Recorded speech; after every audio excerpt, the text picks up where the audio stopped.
seen what love looks like. I've seen its beauty when it's alive.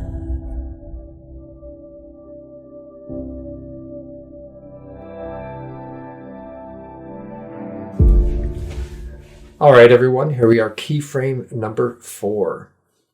We've introduced our main character. We've introduced the situation he's in, the end of the world. No one left but him.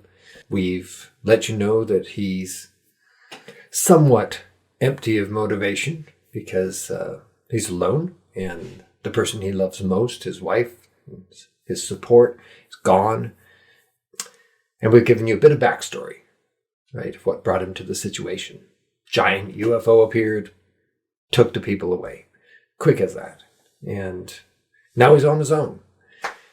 The thing about Pig is that he's never quite on his own, actually. He's an artist and creates realistic human beings. And I think probably, like a lot of good artists, he has a lot of voices in his head.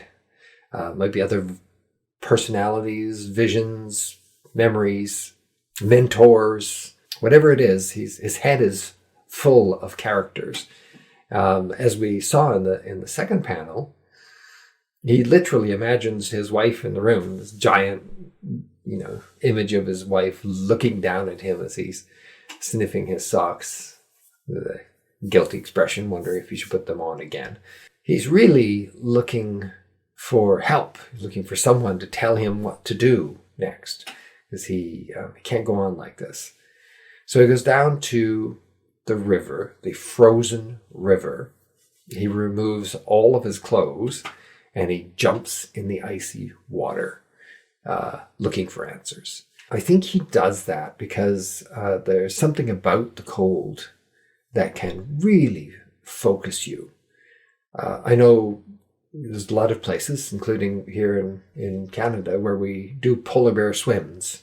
And you do exactly this. You wait till the coldest time of the year, and then you take your clothes off and jump into the water. You can do it in the shower. There's actually an entire course by a man called Wim Hof, who believes and can prove in many cases that the cold can heal you and boost your immune system and focus your mind, all kinds of incredible things. This is something that Pig learned back home, wherever it is he came from, back in the old world. I think being this artist with all these people in his head, all these images, personalities, he does this to go and communicate with his mentor, with the wise being that he imagines that will tell him what it is he's supposed to do next. And I like the metaphor of the nakedness under the water, because it makes Pig very vulnerable. Obviously, our clothes are a kind of armor for us, as well as, a way to tell the world who we want them to think we are. And when we strip all of that away, really, what are we left with but our naked selves? And so, metaphorically, I think it's really nice that he's not wearing anything under the water there in the freezing cold, and trying to summon this wise mentor from inside of his head. And very much like the image of him talking or thinking of his wife. I think this will be some giant face looming above him under the water that he actually speaks to. I don't have an image in my head before I start drawing any of this. I do know from doing a lot of drawings of people flying and swimming and a lot of superheroes, a lot of fairies. I do know how to draw a weightless body. Usually shift the point of impact, the place that you support the body, from the feet up to the hips, and that usually allows for that kind of underwater weightless feel. But if you don't know how to draw that, then there's plenty of great books out there. Howard Schatz has a book called Water Dance, which has San Francisco ballet dancers that are all under the water, either naked or mostly naked. And you can really look at the effects of a body in a kind of not quite 0G, but definitely a thicker environment than the atmosphere. And it's amazing to see what the human body looks like in that situation. So anyway, I knew how to draw that. I hadn't figured out what the mentor would look like yet. I know he has some sort of gruff voice. He's a tough love, old world kind of figure in Pig's head. And Pig isn't necessarily going to hear the answers he wants to hear from this guy. I think it probably is a guy for some reason rather than a female muse. I don't know why. It just seemed to fit with the image I had in my head of Pig. And very often people ask me, well, how do you know what to choose? Where is the next stroke supposed to go? What's the next beat supposed to be? And I think the right choice is just the first one. Because by diving in and doing it rather than sitting wondering whether it's the right choice or not, you'll find out pretty quick. And the nice thing is that if it isn't, what have you lost? But a few joyful hours of drawing. And you get to draw some more. So there's the gift. So I usually try to go with whatever I think of first. And also in the same way that you were dreaming images, I like that you're really focused on the story and not so much on making the right choice. Because if you're focused on the story, most of the time I think the choice will be the right choice. Now notice it's a giant face. So what I did there is I backed up from it. I made it very small so I could see that face a little better in perspective. Sometimes when we get close to an image, we can lose our ability to judge the proportions against each other. At least I can. And I end up with a really, really wonky thing. And when I zoom back from it, it's really not right. And I have to correct it. So to get rid of all of that, I'll just shrink it down, block it in small. And even for most of the time I'm working, if you'll notice, I am not using that full screen. I have things a lot smaller so I can keep the entire image in focus, which I do when I'm sketching too. When I'm doing those initial ideas, I'm using a pad of paper about this big, and it just goes faster, helps me keep it all together in one image. Now, what I love about working digitally is, of course, I can remove things if I put them on a separate layer and paint the layer underneath and then put them back on top. That's what I'm doing here, because again, with Pig there's a phenomena called the edge of the paper. And whenever we get close to the edge, you just instinctively start to scrunch things up to fit them all on the page. And so the edge of things, for me anyway, I always get distorted. So Pig, the figure of Pig there, forms an edge of the paper.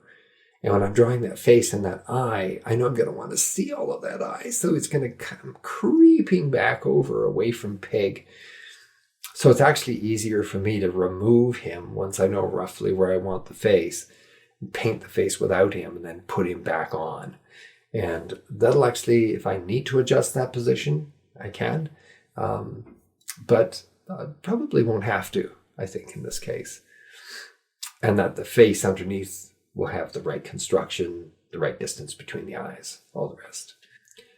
I've not really tried to reinvent the idea of a godlike mentor. He's an old man with a big mustache and a beard, partly because I love drawing those.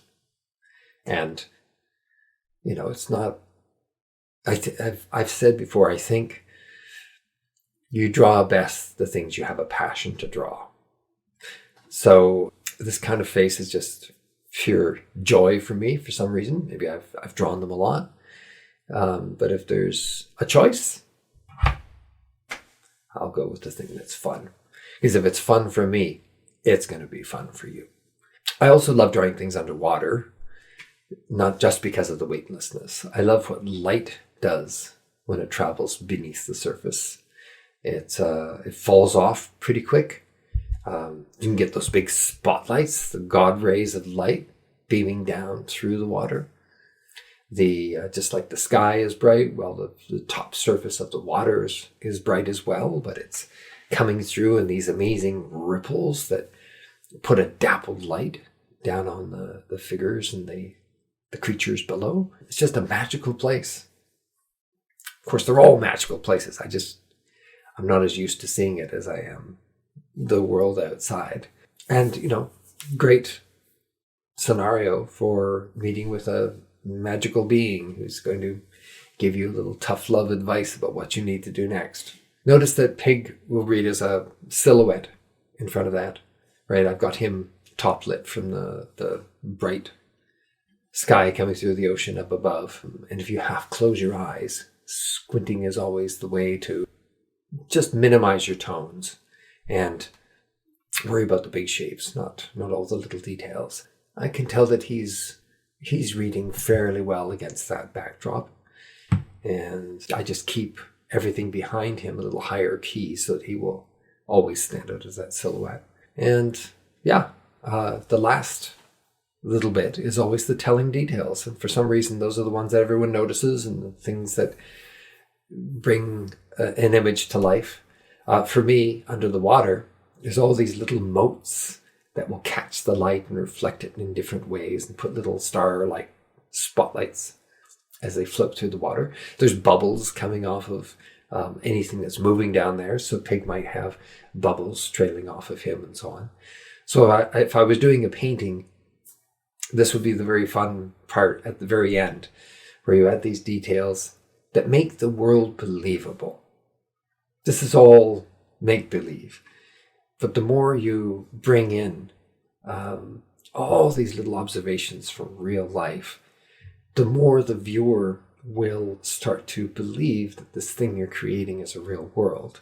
And when that happens, they will buy into your story more.